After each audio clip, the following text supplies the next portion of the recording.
नमस्कार दोस्तों, कैसे आप सब। उम्मीद करता हूँ सभी अच्छे होंगे। दोस्तों आज की इस वीडियो में हम लोग बहुत ही इंपॉर्टेंट प्रश्नों को डिस्कस करने वाले हैं फ्रेंड्स। तो वीडियो को अंत तक जरूर देखिएगा। अगर चैनल पर आप नए हैं तो चैनल सब्सक्राइब कर लीजिए और बेल आइकन को प्रेस कर लीजिए ताकि इस तरह की वीडियो आपको मिलती रहे। तो चलिए शुरू करते हैं। देखिए क्वेश्चन नंबर 1 है, सुल्तान अजलान शाह कप निम्नलिखित में से किस खेल से संबंधित है। तो देखिए बैडमिंटन, फुटबॉल, हॉकी या क्रिकेट। तो सुल्तान अजलान शाह जो कप होता है वो किससे संबंधित है, वो हॉकी से संबंधित है। यानी कि ऑप्शन नंबर 3 इसका राइट आंसर हो जाएगा। और ये बहुत ही इंपॉर्टेंट प्रश्न है फ्रेंड्स, क्योंकि ये विभिन्न परीक्षाओं में पूछे गए हैं और आगे भी पूछे जाने की संभावना बहुत है। तो आपको इसे अच्छे से याद कर लेना है। अब देखिए एक कप है डेविस कप भी बहुत ही इंपॉर्टेंट है। ये किससे संबंधित है, टेनिस से है। और देखिए राइडर कप है, राइडर कप का संबंध किससे, गोल्फ से, बहुत ही इंपॉर्टेंट है फ्रेंड्स। वाकर कप भी बहुत ही इंपॉर्टेंट है, इसका संबंध भी किससे, गोल्फ से। तो ये तीनों ही प्रश्न अपने आप में बहुत ही इंपॉर्टेंट बन जाते हैं और बार बार पूछे जाते हैं। तो देखिए अब देखिए डेविस कप, इसको याद करने की ट्रिक है डेविस कप। तो डेविस कप को आप टेनिस कप कर सकते हैं। देखिए डेविस को इसे ट कर दीजिए, इसे न कर दीजिए। डेविस को क्या हो जाएगा, बिल्कुल मात्रा उसका सेम रहती है, बस दोनों ही अक्षर बदल जाते हैं। तो इससे आप इससे याद कर सकते हैं कि डेविस कप किससे संबंधित है, टेनिस से। ठीक है, तो अब देखिए अगला प्रश्न देखते हैं। देखिए अगला प्रश्न है, निम्नलिखित में से कौन सी पुस्तक राजा हर्षवर्धन द्वारा नहीं लिखी गई थी। देखिए प्रियदर्शिका, अमुक्तमाल्यदा, नागानंद, रत्नावली। देखिए प्रियदर्शिका, नागानंद और रत्नावली तीनों ही पुस्तकें किसकी है, तो राजा हर्षवर्धन की है। तो इसमें देखिए अमुक्तमाल्यदा किसकी है, तो राजा कृष्णदेव राय की पुस्तक है। अमुक्तमाल्यदा किसकी है, राजा कृष्णदेव राय की पुस्तक है। तो यही इसका राइट आंसर हो जाएगा। यानी कि अमुक्तमाल्यदा किसकी पुस्तक है, कृष्णदेव राय की है, यानी कि हर्षवर्धन की नहीं है। और यही हमसे पूछा है कि किसकी कौन सी पुस्तक राजा हर्षवर्धन की नहीं है। ठीक है, तो ये देखिए प्रियदर्शिका, नागानंद और रत्नावली तीनों ही पुस्तकें किसकी है, राजा हर्षवर्धन की। और अमुक्तमाल्यदा किसकी हो जाएगी, कृष्णदेव राय की। यानी कि यही हमारा आंसर हो जाएगा। ठीक है, अब देखिए अगला प्रश्न है, बिजली के बल्बों के फिलामेंट बनाने के लिए निम्नलिखित धातुओं में से किस धातु के पतले तारों का उपयोग किया जाता है। टंगस्टन, चांदी, निक्रोम या फिर तांबा। देखिए बिजली का जो बल्ब का फिलामेंट होता है वो किसका बना होता है, टंगस्टन का बना होता है। और ये बहुत बार पूछा जा चुका है फ्रेंड्स, और आगे भी पूछे जाने की इसकी संभावना बहुत है। ठीक है, तो इसे आपको याद कर लेना है। अब देखिए चांदी की बात करें तो चांदी जो है विद्युत का सबसे अच्छा क्या होता है, सुचालक होता है। यह भी बहुत पूछा जाता है। और नाइक्रोम की बात करें तो जो नाइक्रोम होता है वो नाइक्रोम का प्रयोग किस में होता है, तो नाइक्रोम का प्रयोग जो होता है, देखिए हीटर जो होता है, हीटर का तार किसका बना होता है, तो नाइक्रोम का बना होता है। ठीक है, तो आपको इसको अच्छे से याद कर लेना है। अब देखिए टंगस्टन का गलनांक कितना होता है। देखिए इसका गलनांक जो बहुत ही उच्च होता है, और इसका जो गलनांक कितना होता है, तो 3410 डिग्री सेल्सियस का तापमान ये सह सकता है। और इतना इसका क्या होता है, गलनांक होता है। ठीक है, अब देखिए विद्युत बल्ब जो होता है उसमें कौन सी गैस भरी जाती है, ये भी बहुत बार पूछा जा चुका है फ्रेंड्स। तो विद्युत बल्ब में कौन सी गैस भरी जाती है, आर्गन गैस भरी जाती है। ठीक है, और ये बहुत ही इंपॉर्टेंट है। देखिए आर्गन गैस क्यों भरी जाती है, क्योंकि ये अक्रिय गैस है एक, और ये फिलामेंट के साथ क्रिया नहीं करती है, इसलिए इसे क्या करती है, इसका संरक्षण करती है। इसीलिए इसमें कौन सी गैस भरा जाता है, आर्गन गैस भरा जाता है। और देखिए हीटर का तार हमने पहले ही बता दिया कि किसका बना होता है, नाइक्रोम का बना होता है। ठीक है, हीटर का तार जो इसका होता है नाइक्रोम का होता है। और विद्युत जो प्रेस होता है, यानी कि इस्त्री जो होती है उसका फिलामेंट भी किसका बना होता है, नाइक्रोम का भी बना होता है। ठीक है, तो ये सारे प्रश्न अपने आप में फ्रेंड्स बहुत ही इंपॉर्टेंट है और विभिन्न परीक्षाओं में पूछे जा चुके हैं। तो इसे आपको बहुत ही अच्छे तरीके से याद कर लेना है। चलिए अब अगला प्रश्न देखते हैं। मालगुडी डेज किसकी लघु कहानियों का संग्रह है। देखिए फ्रेंड्स, पुस्तकें बहुत बार जो एग्जाम में पूछी जाती है, तो जितनी पुस्तकें हैं, इंपॉर्टेंट पुस्तकें हैं, वो बहुत ही इंपॉर्टेंट हैं। इन सभी पुस्तकों को आपको अच्छे से याद कर लेना है। देखिए मालगुडी डेज जो है किसकी लघु कहानियों का संग्रह है, तो मालगुडी डेज झुप्पा लाहिड़ी की है, या आर.के. नारायण की है, या चेतन भगत की है, या अमिश त्रिपाठी की है। ठीक है, तो जो मालगुडी डेज है किसकी है, आर.के. नारायण की है, यानी कि ऑप्शन नंबर 2 इसका राइट आंसर है। अब देखिए जो आर.के. नारायण हैं, इनकी अन्य पुस्तकें कौन कौन सी है, द डार्क रूम बहुत ही इंपॉर्टेंट है, और द इंग्लिश टीचर, ये दोनों ही पुस्तकें इनकी बहुत ही इंपॉर्टेंट है फ्रेंड्स, इनको आपको याद कर लेना है। ठीक है, अब देखिए अगला प्रश्न देखते हैं। देखिए अगला प्रश्न है, सिंधु घाटी सभ्यता के लोगों का मुख्य व्यवसाय क्या था? सिंधु घाटी सभ्यता के लोगों का मुख्य व्यवसाय जो है क्या था?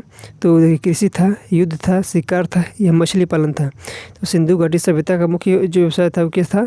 कृषि था। अब देखिए अगला प्रश्न देखते हैं।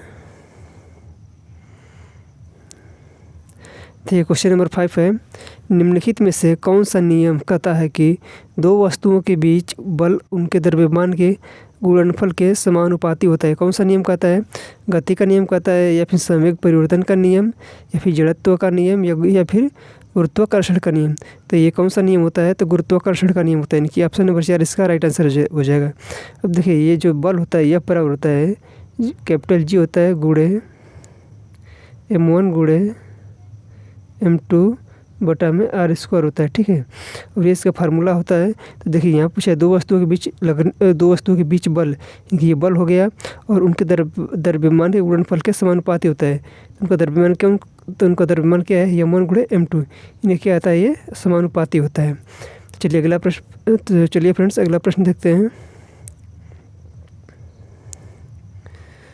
देखिए अगला प्रश्न है, भारत का आर्थिक सर्वेक्षण किसके द्वारा प्रस्तुत किया जाता है? भारत का आर्थिक सर्वेक्षण किसके द्वारा प्रस्तुत किया जाता है? वित्त मंत्री, अध्यक्ष नीति आयोग या उप अध्यक्ष नीति आयोग के द्वारा, या फिर मुख्य आर्थिक सलाहकार के द्वारा? तो जो भारत का आर्थिक सर्वेक्षण होता है वो किसके द्वारा प्रस्तुत किया जाता है? वित्त मंत्री के द्वारा प्रस्तुत किया जाता है, यानी कि ऑप्शन नंबर 1 इसका राइट आंसर है। अब देखिए अगला प्रश्न है फ्रेंड्स, थाईपुसम एक धार्मिक त्यौहार जो भारत के किस राज्य में मनाया जाता है? तो थाईपुसम कहाँ का है? आंध्र प्रदेश का है, या फिर कर्नाटक का है, या फिर उड़ीसा का है, या फिर तमिलनाडु का है? थाईपुसम कहाँ का जो फ्रेंड्स एक धार्मिक त्यौहार है वो तमिलनाडु का है, यानी कि ऑप्शन नंबर 4 इसका राइट आंसर है। ये बहुत ही इंपॉर्टेंट प्रश्न है फ्रेंड्स, और बार बार परीक्षाओं में पूछा जाता है, तो आपको इसे याद कर लेना है। अब देखिए अगला प्रश्न है फ्रेंड्स, किस युद्ध के कारण विजयनगर साम्राज्य का विनाश हुआ था? किस युद्ध के कारण विजयनगर साम्राज्य का विनाश हुआ था? रायचूर की लड़ाई, या हल्दी घाटी का युद्ध, तालीकोटा की लड़ाई, या फिर आरकोट की लड़ाई? तो इसका right answer option number C, यानी कि 3 तालीकोटा की लड़ाई। अब देखिए तालीकोटा की लड़ाई जो कब लड़ी गई थी? तो 26 जनवरी 1565 में विजयनगर साम्राज्य की और दक्कन सल्तनत के मध्य लड़ी गई एक जल विभाजक जो है लड़ाई थी। और देखिए विजयनगर साम्राज्य की स्थापना किसने की थी? बहुत बार पूछा जाता है, बहुत ही इंपॉर्टेंट प्रश्न है फ्रेंड्स कि विजयनगर साम्राज्य के संस्थापक कौन थे? तो हरिहर और बुक्का थे। और इसकी स्थापना कब की गई थी? इसकी डेट भी पूछी जाती है आपसे 1336 में। बहुत ही इंपॉर्टेंट प्रश्न है फ्रेंड्स, आपको इसे याद कर लेना है। अब देखिए अगला प्रश्न है, भारतीय संविधान का कौन सा अनुच्छेद राष्ट्रपति द्वारा शपथ या प्रतिज्ञा के बारे में बताता है? अनुच्छेद 45, अनुच्छेद 72, अनुच्छेद 56, या फिर अनुच्छेद 60? तो राष्ट्रपति के जो अनुच्छेद नंबर 60 है वो किससे संबंधित है? राष्ट्रपति के शपथ से संबंधित है, इनकी ऑप्शन नंबर जो 4 है इसका राइट आंसर है। अब देखिए राष्ट्रपति से संबंधित जो जितने महत्वपूर्ण प्रश्न है महत्वपूर्ण अनुच्छेद है उसको हम लोग देख लेते हैं। देखिए अनुच्छेद 52 में क्या है? अनुच्छेद 52 में क्या है कि भारत एक राष्ट्रपति होगा, यानी कि ऑप्शन नंबर अनुच्छेद 52 में क्या है? भारत के राष्ट्रपति का पद है। और अनुच्छेद 53 में कहा गया है कि संघ की कार्यकारी शक्ति किस में निहित होगी? राष्ट्रपति में निहित होगी। और देखिए 54 में क्या है? राष्ट्रपति का चुनाव जो है इसमें क्या है? राष्ट्रपति का चुनाव है। और 55 में क्या है? राष्ट्रपति के चुनाव की प्रक्रिया है। और 56 में राष्ट्रपति का पद का कार्यकाल होता है और कितने साल का होता है? 5 साल का होता है। और 57 में पुनः निर्वाचन की पात्रता के लिए बताया गया है। और 58 में क्या है? राष्ट्रपति के रूप में चुनाव के लिए योग्यताएं, यानी कि राष्ट्रपति पद के लिए योग्यताएं कौन से अनुच्छेद में दी गई है? अनुच्छेद 58 में। और देखिए अनुच्छेद 59 में क्या दिया गया है? राष्ट्रपति कार्यकाल की शर्तें दी गई हैं। और 60 में क्या है? शपथ या प्रतिज्ञा है। और 61 में महाभियोग है। और 62 में क्या है? राष्ट्रपति के पद की रिक्ति को भरने के लिए चुनाव कराने का समय है। तो ये बहुत ही इंपॉर्टेंट है फ्रेंड्स, राष्ट्रपति से संबंधित अनुच्छेद पूछे जाते हैं, तो इसे आपको याद करना है, ठीक है। देखिए अगला प्रश्न है, पृथ्वी पर सबसे गहरा बिंदु मरियाना गर्त कहाँ पर स्थित है? बहुत ही इंपॉर्टेंट फ्रेंड्स प्रश्न है। अटलांटिक महासागर में, या प्रशांत महासागर में, हिंद महासागर में, या आर्कटिक महासागर में? तो कहाँ पर स्थित है मरियाना गर्त? जो है इसे प्रशांत महासागर में स्थित है। और इसकी गहराई कितनी है? तो 10,900 994 या लगभग 11 किलोमीटर मान सकते हैं। इसकी गहराई है। ठीक है, अब अगला प्रश्न देखते हैं। देखिए, भारतीय संविधान की 8 के अनुसार भारत में कितनी आधिकारिक भाषाएं हैं? 42, 12, 32 या फिर 22? तो इसका राइट आंसर ऑप्शन नंबर 4 22। भारतीय संविधान की 8वीं अनुसूची में कितनी भाषाओं का उल्लेख है? 22 भाषाओं का उल्लेख है। अब देखिए, प्रश्न नंबर अगला है। 2011 की जनगणना के अनुसार भारत के निम्नलिखित केंद्र शासित प्रदेश में से किसमें प्रति वर्ग किलोमीटर जनसंख्या घनत्व सबसे कम है? जम्मू और कश्मीर में, या अंडमान और निकोबार द्वीप समूह में, चंडीगढ़ या दिल्ली में? तो इसका राइट आंसर है कौन सा? ऑप्शन नंबर 2 है, अंडमान और निकोबार द्वीप समूह की जो प्रति वर्ग किलोमीटर जनसंख्या सबसे कम है। या ये भी कह सकते हैं कि सबसे जनघनत्व सबसे कम किसका है? तो अंडमान और निकोबार द्वीप समूह का। अब देखिए, अगला प्रश्न है। दामोदर, कोयल और स्वर्णरेखा नदियाँ निम्नलिखित में से किससे निकलती है? दक्कन के पठार से, केंद्रीय उच्च भूमि से, छोटा नागपुर के पठार से, या फिर मेघालय का पठार से? तो इसका राइट आंसर ऑप्शन नंबर 3 छोटा नागपुर के पठार से। दामोदर, कोयल और स्वर्णरेखा जो नदी होती है वो किसान से निकलती है? छोटा नागपुर के पठार से निकलती हैं। अब देखिए फ्रेंड्स, अगला प्रश्न है। निम्नलिखित में से किस अनुच्छेद के तहत वित्त आयोग का गठन किया जाता है? निम्नलिखित में से किस अनुच्छेद के तहत वित्त आयोग का गठन किया जाता है? अनुच्छेद 280, 269, 268 या 265? तो अनुच्छेद 280 में किसका वर्णन है? वित्त आयोग का गठन का वर्णन है, यानी कि ऑप्शन नंबर 1 इसका राइट आंसर है। अब देखिए, अगला प्रश्न है। ओलंपिक खेलों में भारत का पहला बैडमिंटन पदक किसने जीता था? पीवी सिंधु ने, प्रकाश पादुकोण ने, साइना नेहवाल ने, या पुलेला गोपीचंद ने? तो इसका right answer option number 3 Saina Nehwal. Olympic खेलों में भारत का पहला बैडमिंटन पदक किसने जीता था? साइना नेहवाल ने जीता था। अब देखिए, 6 दिवसीय खजुराहो नृत्य महोत्सव निम्नलिखित में से किस राज्य में मनाया जाता है? हरियाणा, मध्य प्रदेश, असम या केरल में? तो इसका right answer option number 2 Madhya Pradesh. जो खजुराहो नृत्य महोत्सव है वो मध्य प्रदेश में मनाया जाता है। देखिए, अगला प्रश्न है। निम्नलिखित में से किस मुगल सम्राट ने आगरा में आगरा में शीश महल बनवाया था? शाहजहां, हुमायूं, बाबर या अकबर?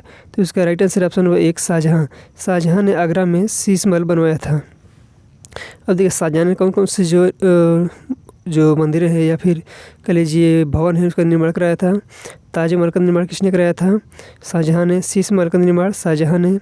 लाल किला का निर्माण किसने कराया था? शाहजहां ने। जामा मस्जिद का निर्माण किसने कराया था? शाहजहां ने कराया था। अब देखिए, शीश महल को और किस नाम से जाना जाता है? तो शीश महल को ग्लास पैलेस के नाम से भी जाना जाता है, क्योंकि ये शीशे से बनाया गया है और ये आगरा किले के अंदर स्थित है। ठीक है, तो चलिए फ्रेंड्स, आगे देखते हैं।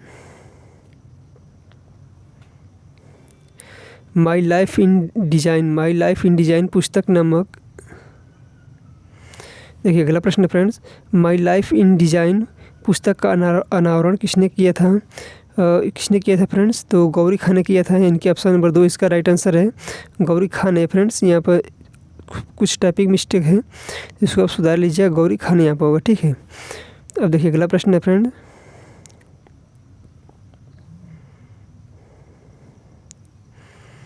निम्नलिखित में से कौन सा एक भौतिक परिवर्तन है? बर्फ़ का पिघलना, दूध से दही बनना, फलों का पकना या अंगूर का कीड़वन? देखिए, तो एक भौतिक परिवर्तन क्या होता है? जब भी वैसा परिवर्तन, जब एक चीज़ से जब दूसरी चीज़ बदल जाता है तो पुनः वो अपने अवस्था में आ सकता है, तो उसे भौतिक परिवर्तन कहते हैं। तो बर्फ़ का पिघलना एक ऐसा परिवर्तन है, एक भौतिक परिवर्तन है। अब देखिए, दूध से दही बनना एक ऐसा परिवर्तन है, रासायनिक परिवर्तन है, यानी कि एक बार जो परिवर्तन हो गया दूसरा उसी अवस्था में नहीं बन पाएगा। यानी कि दूध से जब दही बन गया तो हम दही से दोबारा दूध नहीं बना सकते हैं, लेकिन इसमें जो बर्फ़ पिघल जाता है तो पानी बन जाता है और पानी से हम बर्फ़ बना सकते हैं। तो ये कैसा परिवर्तन हो गया? भौतिक परिवर्तन, और ये हो जाएगा रासायनिक परिवर्तन। तो चलिए फ्रेंड्स, अगला प्रश्न देख लेते हैं।